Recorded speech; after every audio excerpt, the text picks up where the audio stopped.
어제와 오늘 이 라오디게아 교회에 대해서 살펴보고 있는데요. 어제 살펴본 것처럼 이 라오디게아 교회는 주님으로부터 칭찬은 듣지를 못하고 책망만 들었던 교회였다. 그리고 그 책망도 막 얼마나 정말 끔찍한 책망인지 모릅니다.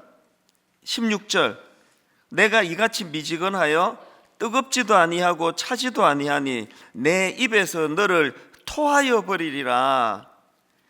이게 글쎄요, 교회나 성도들 입장에서 이것 이상의 그 무섭고 끔찍한 책망이 있겠습니까?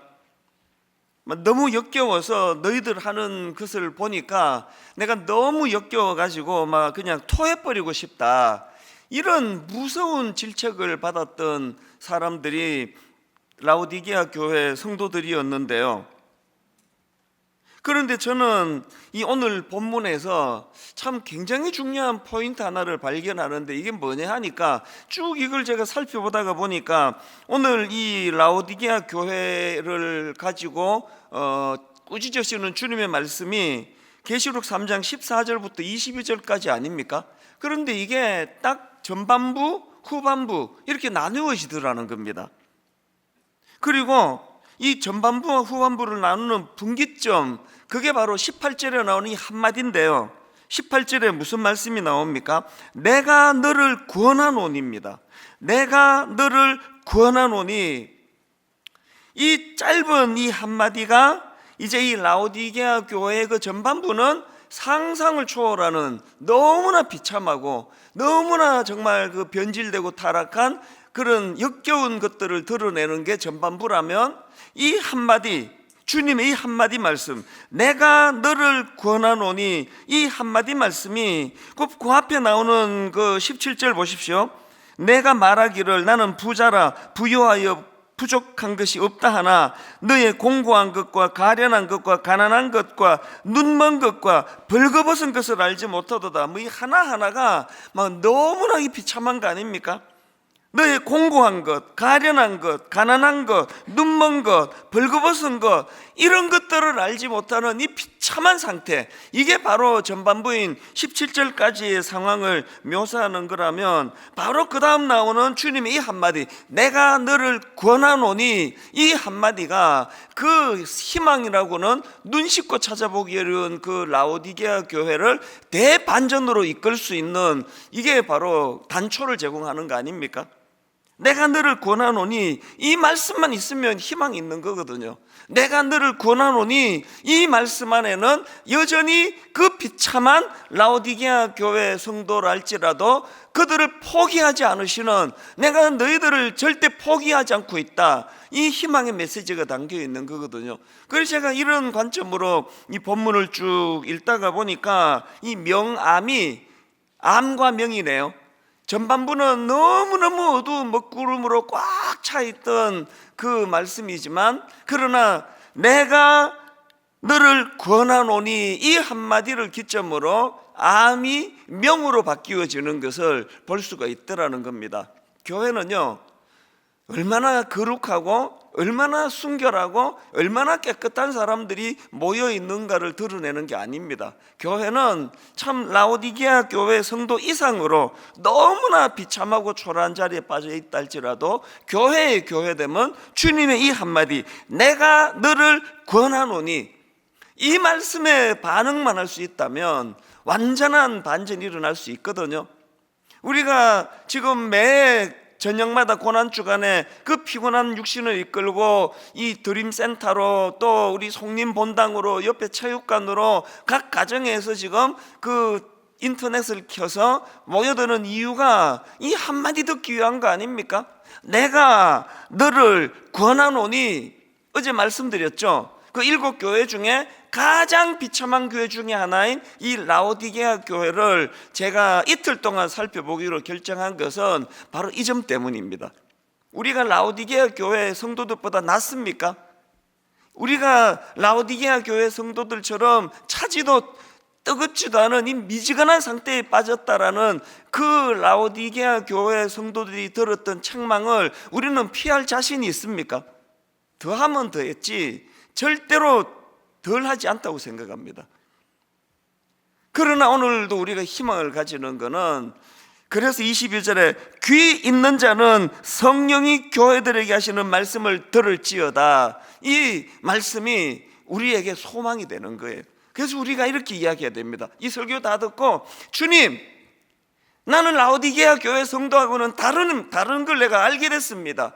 저 악한 것들하고 저는 확실히 다릅니다. 이렇게 결론 맺을 것이 아니라 뭐라고 우리가 결론 맺어야 되겠습니까? 주님의 이 꾸지람과 책망 들을 게 있는 자는 들으라 하신 주님, 참 아픈 마음으로 이 주님의 권면, 주님의 책망의 말씀을 듣고 수용하겠습니다. 이게 이번 고난주간에 우리가 보여줘야 될, 견지해야 될 그 모습 아닙니까? 이런 맥락으로 오늘 저는 이 라오디게아 교회 성도들을 향하신 주님의 권면 3가지를 정말 우리 마음에 새기기를 원하고요. 그래서 제가 원래는 오늘 아침까지 이 주님의 3가지 권면이 나오는 그 본문 18절 말씀을 가지고 이제 용어도 만들어 보고 이거를 이렇게 듣기 좋게 만들었다가 제가 오후에 이거 다 치워버렸습니다. 내가 뭘 가공하고 하지 말고 주님의 말씀 그대로 이거를 표현하자. 이 3가지를 여러분 그대로 받아보시면 좋겠습니다. 라오디게아 교회를 향한, 그 타락한 교회를 향한 주님의 첫 번째 권면이 뭐냐? 내게서 불로 연단한 금을 사서 부요하게 하라. 18절에 있는 말씀 그대로입니다. 내가 너를 권하노니 내게서 불로 연단한 금을 사서 부요하게 하고, 여기 보면은 이 불로 연단한 금을 사라, 이 그냥 금을 사라 이런 표현이 아니고 불로 연단한 금을 사라, 이 금의 특징을 그렇게 표현을 하고 있는데요. 여러분, 이 말씀을 이해하시려면 베드로전서 1장 7절을 보셔야 됩니다. 3번역입니다.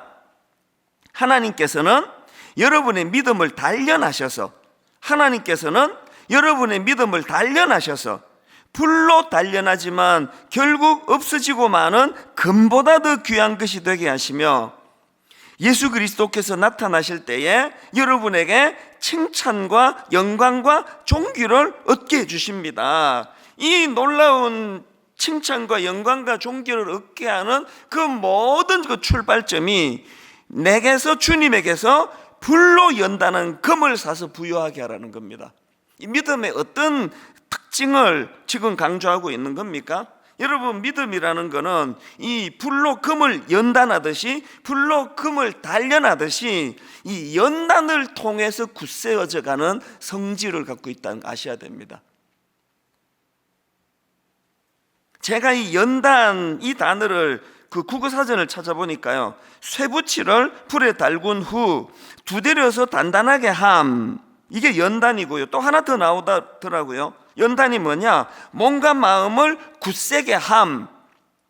그래서 이것들을 쭉 종합해 보니까 이 하나님 나라의 이 훈련, 이 믿음이 성장하도록 훈련하는 강력한 특징은 쇠붙이를 불에 달고 두들겨서 그 단단한 것들의 형체를 바꾸게 하는 것.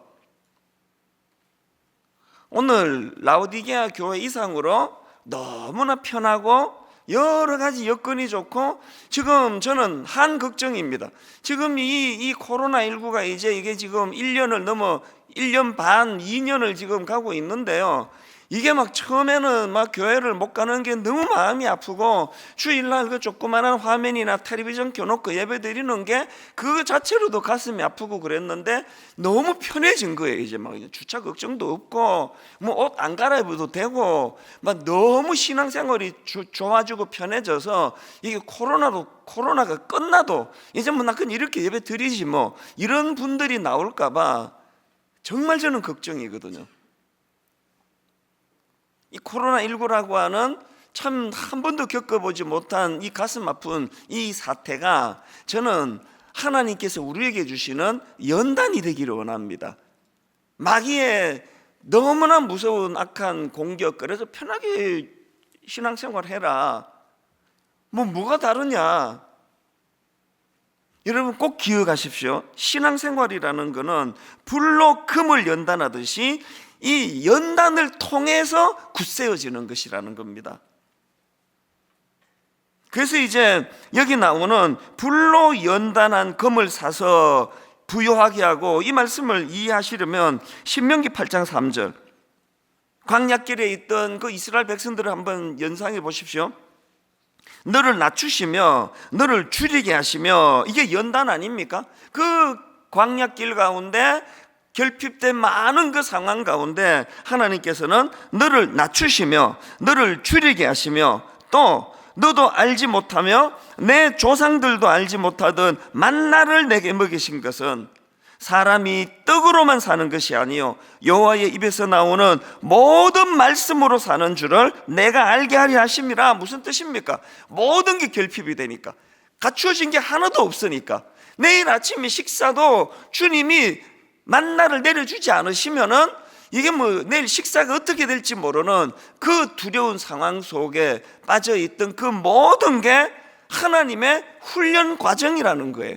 그래서 뭐라고요? 여호와의 입에서 나오는 모든 말씀으로 내가 사는 존재라는 걸 철저하게 인식이 되는 겁니다. 저는 20대 때 하나님의 이 강제로 너무나 이 강팍한 저를 그냥 한국에서는 도저히 이 변화시키기 어려우니까 저를 미국 시카고로 그냥 집어 던져버리셨어요.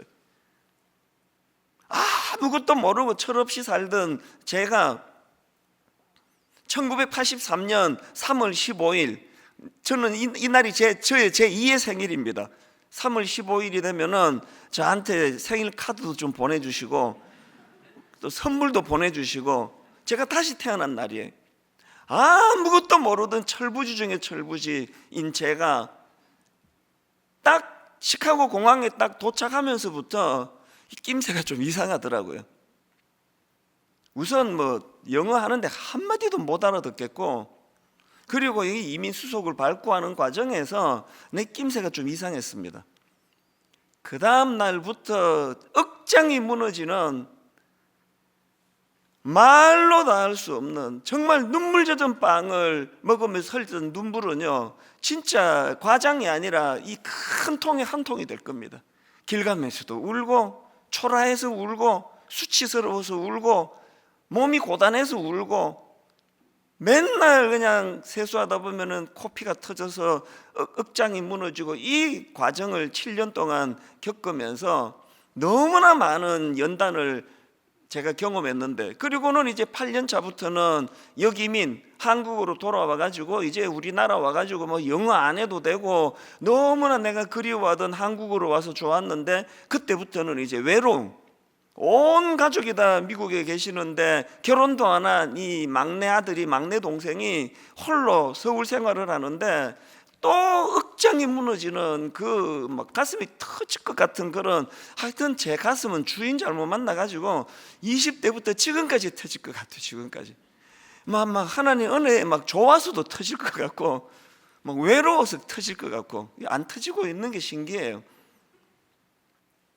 그 한국으로 돌아와서 결혼하기 전까지 또 90년부터 93년, 내가 언제 결혼했지? 93년 12월 1일까지 말로 다 할 수 없는, 그래서 호축 답답하면은요, 방학 동안에 모든 그 동료 전도사님들이 다 지방으로, 서울로 자기 집으로 가는데, 저는 그 사동동 총신대 사당동 기숙사에 남아가지고 하루에 3마디를 못할 때가 다반사였습니다. 아무 읽어도 말을 걸 수가 없고, 너무너무 답답해서, 얼마나 답답했으면 총신대학교에서 그 숭실대학교로 넘어가는 언덕이 있지 않습니까?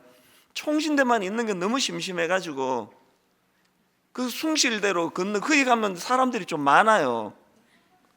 그 숭실대 언덕을 넘어가면서 혼자 그 사람들이 여기는 너무 가파르기 때문에 그 인도로 다니는 사람이 아무도 없습니다. 소리를 지르면서, 그때부터 제가 설교를 너무 하고 싶어가지고 사랑하는 돌들 여러분 이러면서 설교도 하고요. 하여튼 참 그때 생각하면 너무너무 초라했죠. 너무 많이 하고 싶은 거예요. 그런데 지나놓고 봤더니요, 그 미국에서 미국 사람들 밑에서 영어 못하고 또 육체 노동이 너무 가혹해서 고생했던 7년, 그리고 한국으로 돌아와서 결혼하기까지 한 4년 가까운 그 기간 동안에 이 한 11년의 그 훈련이 알고 봤더니 딱 이 훈련인 겁니다. 너를 낮추시고 너를 줄이게 하시며 또 너도 알지 못하며 내 조상들도 알지 못하던 만나를 내게 먹이신 것은 사람이 떡으로만 사는 것이 아니요 여호와의 입에서 나오는 모든 말씀으로 사는 줄을 내가 알게 하려 하심이라. 그래서 저는요 두 가지는 확실합니다. 분당 우리 교회에서 쫓겨나는 것이 별로 겁 안 내는 사람이에요. 어차피 시카고에서 쓰레기통에서부터 시작을 했는데 처박혀봐야 쓰레기통밖에 더 되겠습니까? 그거 별로 겁 안 나요. 그리고 또 한 가지가 겁이 안 나는데 원고에 없는 얘기를 하다 보니까 앞에 거 말하다가 까먹었는데요, 하나 더 있었는데 생각나면 내일 말씀드릴게요.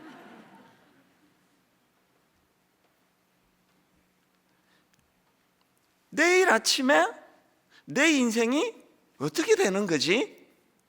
이걸 모르고 초기에 주로 많이 그랬지만 인생을 7년을 그렇게 보냈기 때문에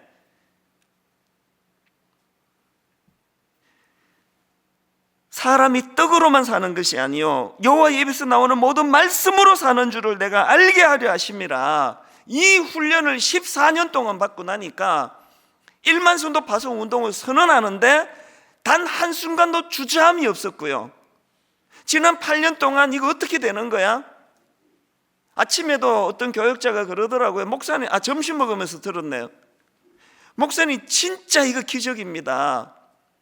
우리 모든 교역자들이 목사님이 작년 2월달 이거 발표하기 전이죠. 그러니까 이제 이거 발표하고 나면은 교회가 얼마나 혼란스럽고 얼마나 많은 무서운 악한 공격이 있고 너무 많은 성도들이 혼란에 빠지고 교회가 뒤죽박죽 될 것 같아가지고 그렇게 불안했는데 목사님 너무너무 신기합니다.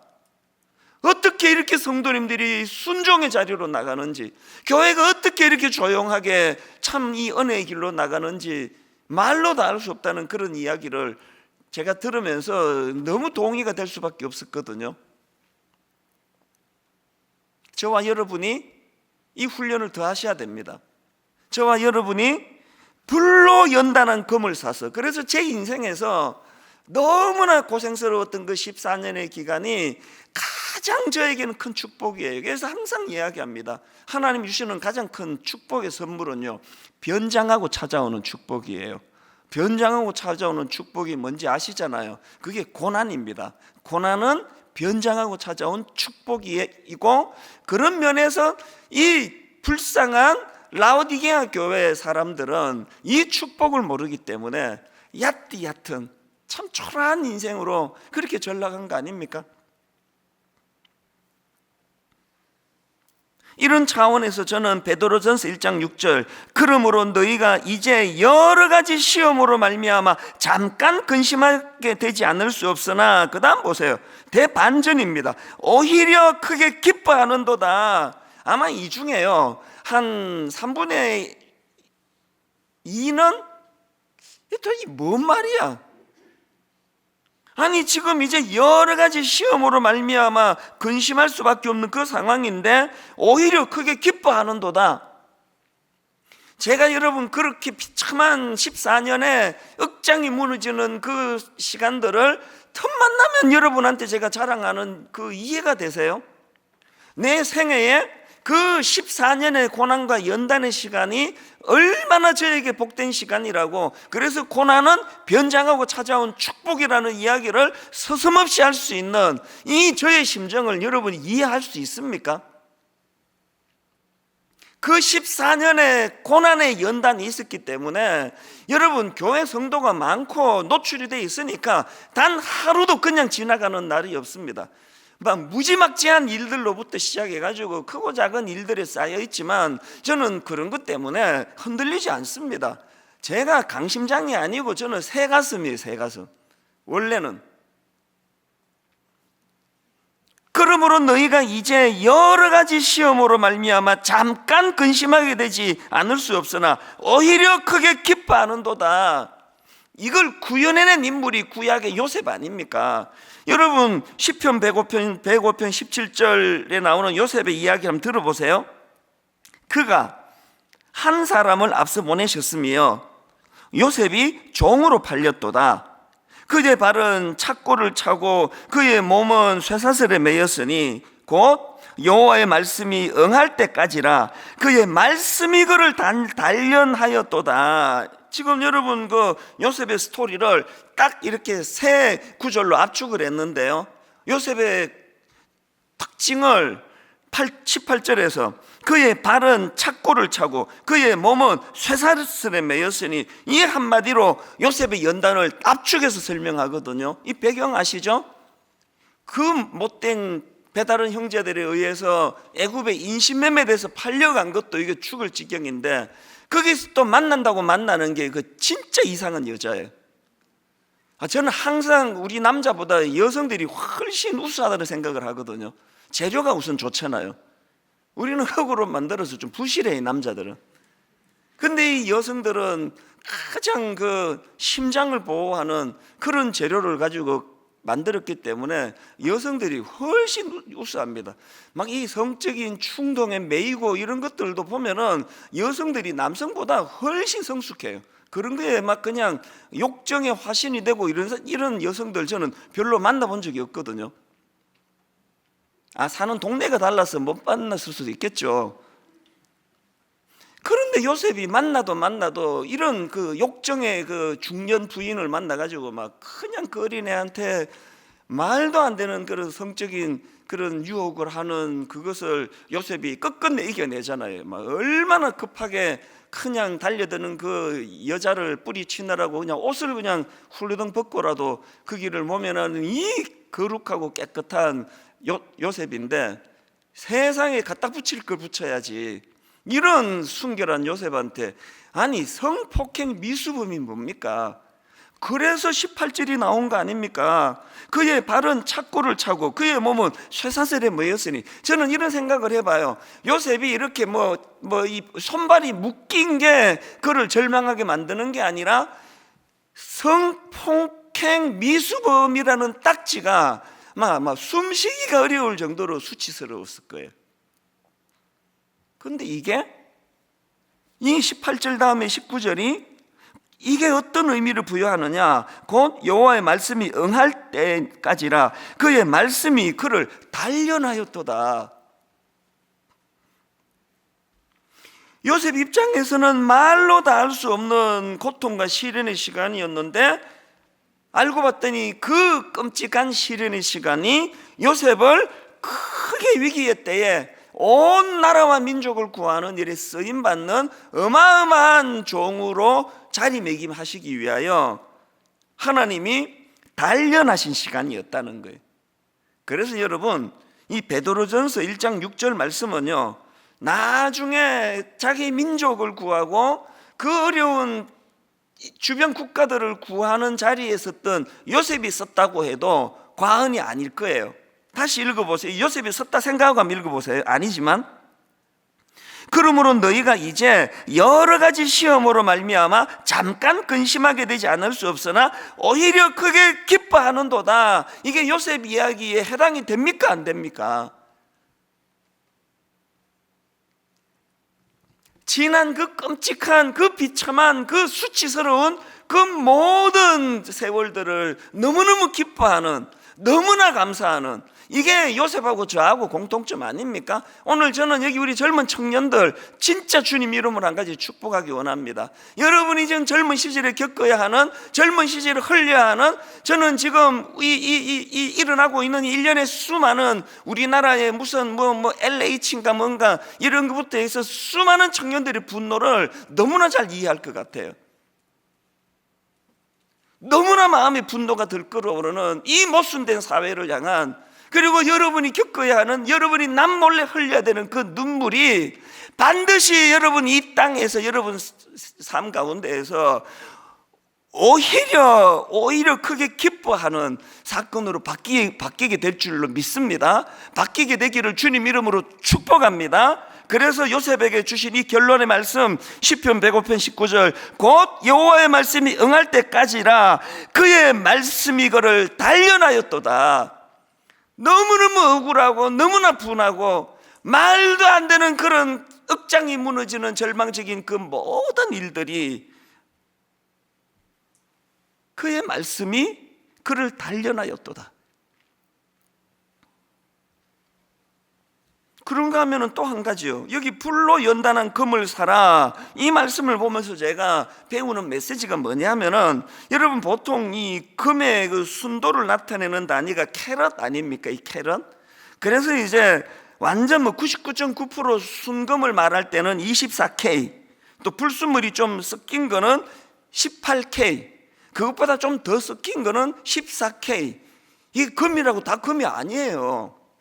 그래서 여러분, 그 순금을 나타내는 24K가 되기 위해서는요 14K가 겪었고 18K가 겪은 그 정도 불순물을 제거하는 과정에서 연단당했던 뜨거운 불로 그렇게 연단당했던 그 정도 갖고는 안 됩니다. 그렇기 때문에요, 예수 믿는 우리에게는 이 정도면 됐어, 이거 없습니다. 99.9% 온전한 예수 그리스도를 닮은 온전한 예수님의 성숙을 닮아가는 그런 성화를 향해 나아가는 입장이기 때문에 사도 바울이 너무나 존귀한 게 그거 아닙니까? 늘 나는 다 이룬 거 아니다, 이 정도 아니다, 끝간데 없이 그리스도를 닮아가려는 그런 몸부림이, 그 과정에서 사도 바울이 끝없는 연단과 고난 속에서도 오히려 기뻐하는 마음으로 그렇게 달려간 거 아닙니까? 저는 여러분들이 라오디게아 교회를 부러워하지 않기를 바랍니다. 그렇게 부유했어? 아무런 고난이 없었어? 주님의 이 권면을 받아들이시는 성도님들 되시기를 바랍니다. 그런가 하면 이제 두 번째 라오디게아 교회를 향한 주님의 권면이 뭐냐? 흰옷을 사서 입어 벌거벗은 수치를 보이지 않게 하라, 이 권면입니다. 계시록 3장 18절에 있는 그 말씀 그대로입니다. 내가 너를 권하노니 내게서 불로 연단한 금을 사서 부유하게 하고, 그 다음에 흰옷을 사서 입어 벌거벗은 수치를 보이지 않게 하라.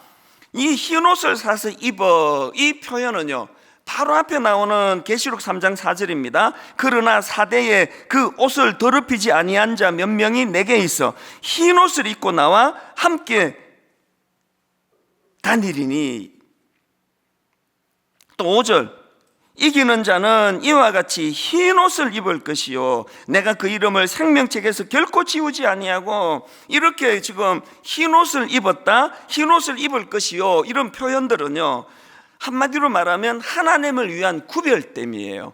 흰옷을 입는다, 이건 하나님을 위한 구별됨, 또 죄에서 정결하게 되는 것을 상징하는 것, 또 도덕적으로나 영적으로 깨끗해짐, 이런 것들을, 이런 의미를 담고 있는 뜻이 흰옷을 입었다예요.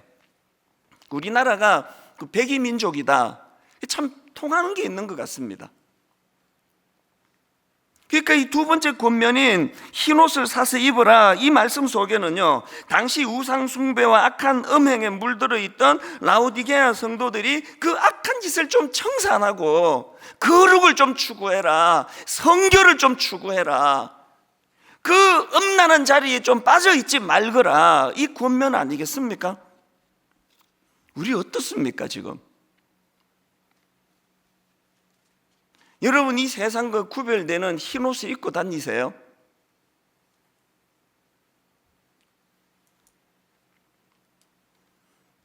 그런가 하면은 이사야 1장 18절, 여호와께서 말씀하시되 오라 우리가 서로 변론하자. 너희의 죄가 주홍 같을지라도 눈과 같이 희어질 것이요 진홍같이 붉을지라도 양털같이 희게 되리라. 정말 주님의 십자가를 의지해서 주님으로부터 흰옷을 사서 입은 사람들이 누리는 특권,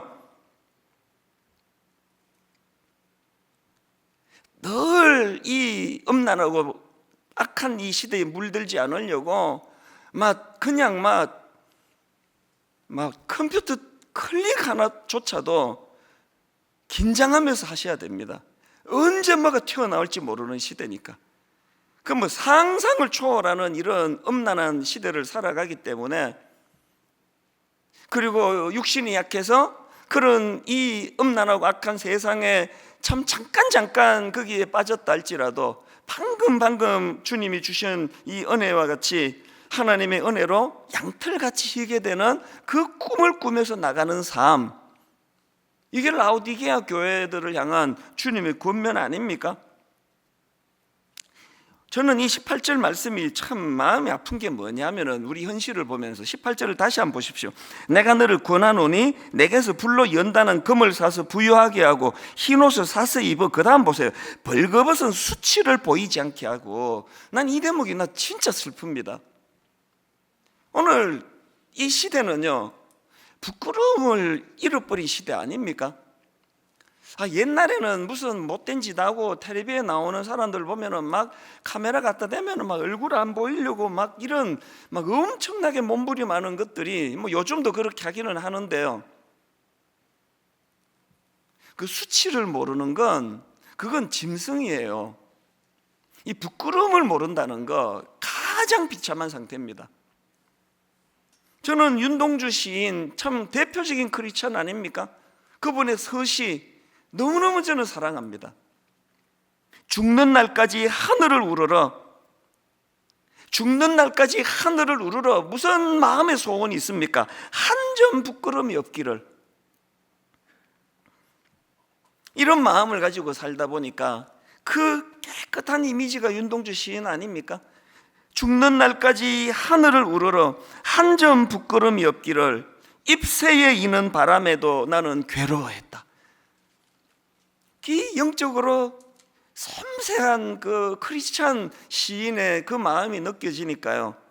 그래서 예전에 윤동주 시인을 소재로 한 영화가 나왔잖아요. 그때 그 흑백 필름으로 만들어서 화제가 됐던 동주라는 그 영화의 한 대목의 대사가 이렇습니다. 부끄러움을 아는 것은 부끄러운 것이 아니네. 부끄러움을 모르는 것이 부끄러운 일이지. 이 한마디가 하나님의 메시지처럼 들려지지 않으십니까? 지금은 고인이 된 그 소설가 박완서 씨의 초기 작품 중에 부끄러움을 가르칩니다, 이런 그 짧은 단편 소설이 있는데요, 그 소설에 보면은 그 소설의 주인공이 잊고 지냈던 부끄러워하는 마음을 되찾는 순간이 있는데, 그 표현을 보세요. 마치 내 내부에 불이 켜진 듯이 온몸이 붉게 뜨겁게 달아올랐다. 이 부끄러움을 회복하는 그 순간, 이렇게 표현하는데요, 저자인 박완서 씨가 부연하기로 이런 설명을 합니다. 부끄러움은 그 자체로 끝나지 않고 승화를 통해 환희로 이어진다. 뭘 의미합니까? 인간의 부끄러움은요, 부끄러움 그 자체는 고통이에요. 막 얼굴을 가려야 될 만큼 그 수치스러운 그 상황은 고통이지만, 부끄러움이라는 감정은 더 나은 존재로 가기 위한 발판을 마련해주는 도구라는 거예요. 내가 한번 부끄러움을 느꼈으면 내가 다시는 내가 이 짓 하지 않으려고 몸부림치는 발판이 거기서 나오는 거예요. 오늘 이 시대가 왜 이 모양입니까? 부끄러움을 잃어버린 거 아닙니까? 여러분, 우리가 뭘 부끄러워해야 됩니까? 옷이 뭐 이렇게 뭐 남루한 게 그게 부끄러운 겁니까? 흰 옷이 더럽혀진 게 그 부끄럽지 않으세요? 영화 한번 보세요. 드라마 한번 보세요. 그 스토리 전개에 아무 상관도 없는 십자가가 거기 나오는데 어김없이 그 집 주인은 위선자로 등장을 하잖아요. 한번 보세요. 지금 드라마 어김없이 예수 믿는 사람 이미지는 뭐 껴가지고 뭐 할렐루야 아멘 이런 대사가 나오면 100% 그 사람이 위선자로 등장하는 거 아닙니까? 뭘 의미합니까? 감독 그 왜 껴넣습니까? 그래야 인기가 있으니까, 그래야 사람이 공감하니까. 이 부끄럽지 않으세요? 목사가 뭐가 부끄러운 겁니까?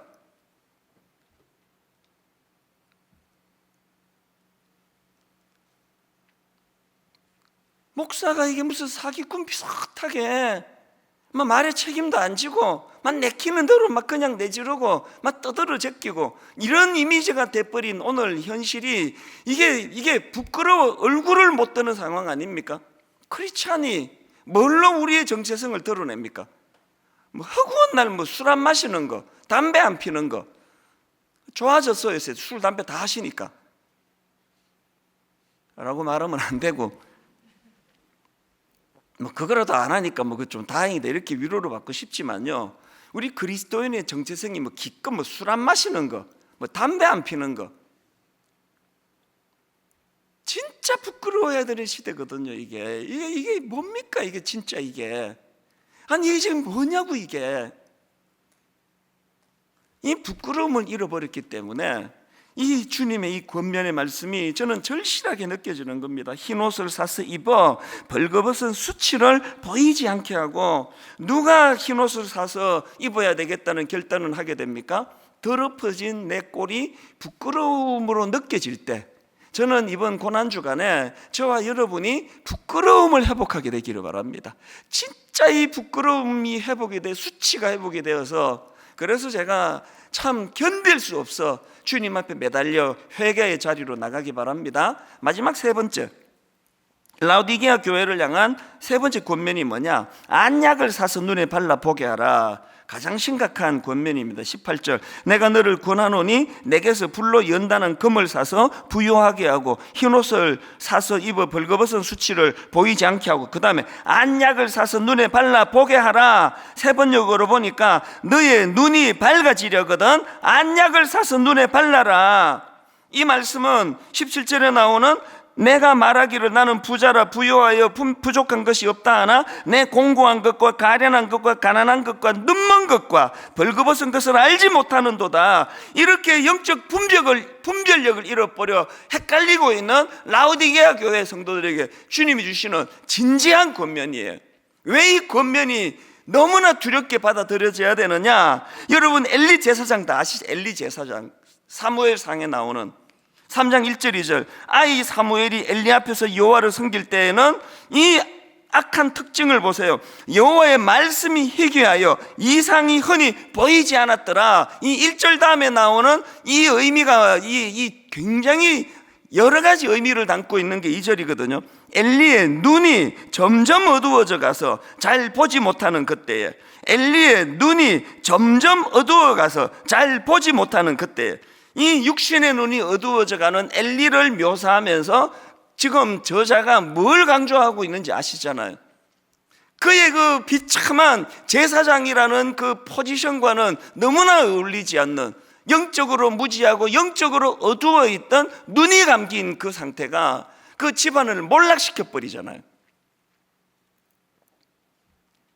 그 자식들이 그냥 제멋대로 하나님을 조롱하고 그렇게 살아도 그거를 제어할 수 있는 힘을 잃어버린, 이게 눈이 어두운 상태거든요.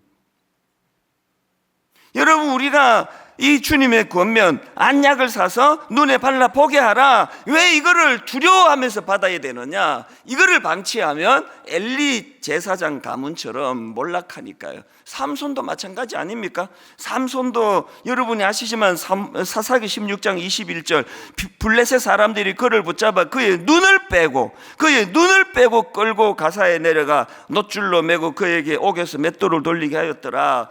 이 육신의 눈이 빠지는 이 사건을 통해서 무슨 메시지가 거기에서 선포되기를 원합니까? 여러분, 우리가 복음의 안약을 사서, 십자가의 은혜의 안약을 사서 눈에 발라 보게 하지 않으면 여러분 아직 우리 희망 있잖아요. 아직 삼손처럼, 아직 엘리 제사장 가문처럼 아직은 몰락하지 않았잖아요. 아직은 지금 눈이 어두워도 비참한 결과가 아직은 도래하지 않았지 않습니까? 그래서 우리가 이 밤에 모이는 거 아닙니까? 십자가 보혈의 안약을 사서 어두워진 영안이, 십자가 보혈의 안약을 사서 영적인 안목이 다 사라져버린 우리 눈이 밝아지기를, 오늘 이따가 눈물로 기도하는 시간을 가지게 되시기를 바랍니다. 더 방치하시면 안 됩니다. 여러분, 이것도 방치하시면 진짜 안 됩니다. 이 세 가지 아시겠죠?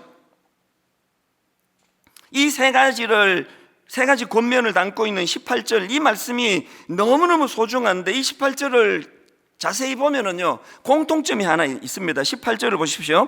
내가 너를 권하노니 내게서 불로 연단한 금을 사서 부유하게 하고 흰 옷을 사서 입어 벌거벗은 내 수치를 보이지 않게 하고 안약을 사서 눈에 발라 보게 하라. 공통점이 뭡니까? 금을 사라, 흰 옷을 사라, 안약을 사라. 이 세 가지 대안이 다 공통점인데 더 중요한 게 뭐냐? 18절을 그 초점을 바꾸고 다시 한번 보시오. 화면으로. 내가 너를 권하노니 내게서 풀로 연다는 금을 사서, 아까 금을 사서 흰옷을 사서 안약을 사서라는 이 사서라는 공통점이 있는데 이 세 가지 공통점이 어디에 걸린다고요? 주님에게서 사라는 거예요. 내게서 사라는 겁니다. 뭘 의미합니까? 라우디게아 교회 성도들이 착각하고 있는 거, 우리의 부요함이, 우리의 이 물질적으로 풍요로운 게 이것이 대안이 되지 못한다는 거, 그것을 말씀드렸잖아요. 마지막에 주님께서 너무나 중요한 20절, 볼지어다 내가 문 밖에 서서 두드리노니 누구든지 내 음성을 듣고 문을 열면 내가 그에게로 들어가 그와 더불어 먹고 그는 나와 더불어 먹으리라. 이 말씀의 의미가 뭐라고요? 자꾸 이거 뭐 전도 집회할 때 이게 그냥 처음 예수 믿는 사람들한테 읽어주는 말씀인데요, 이게 잘못 읽어주는 거예요. 이걸 초신자, 예수 처음 믿는 사람 모아놓고 전도시킬 때 하는 말씀이 아니고요, 이거는 라우디게아 교회 이미 예수 믿는 성도들한테 주신 말씀이에요. 이 말씀의 맥락이 뭐라고요? 주님 이 말씀을 주시는 거, 너희들이 누리는 그 물질적인 풍요함 때문에 나는 부자라 부유하여 부족한 것이 없다, 이런 생각에 빠져 있지만 나와의 교제가 없이는 절대로 너희가 영적으로 풍요할 수가 없다. 마지막으로 한 가지만 더 살펴보고 말씀을 정리하겠습니다. 지금 여기 나와 있는 아까 금을 사서 흰옷을 사서 또 안약을 사서 이렇게 지금 반복돼서 사다가 나오는데 이게 헬라어로는 아고라조라는 단어예요. 이 아고라조라는 단어는 이 사다라는 의미도 있지만 속량하다, 구원하다 이런 뜻을 담고 있는 단어입니다. 여러분, 그러니까 결론적으로 이 18절에 나오는 내게서 금을 사고 흰옷을 사고 안약을 사 눈에 발라라, 이 주님의 말씀은요, 이미 너희들은 이 주님의 십자가 희생으로 값을 지불하고 산 존재라는 것, 그렇기 때문에 이미 십자가 희생으로 주의 백성이 된 그들을 주님께서 친히 연단하시고 주님께서 친히 성결케 하시고 주님께서 어두워진 영안을 친히 열어주시겠다고 하는 주님의 의지를 표현한 말씀이에요. 이 말씀을 붙잡아야 돼요. 또 뭘 어떻게 살려고 내가 뭘 노력해야 되나? 이거 그런 뜻이 아니에요.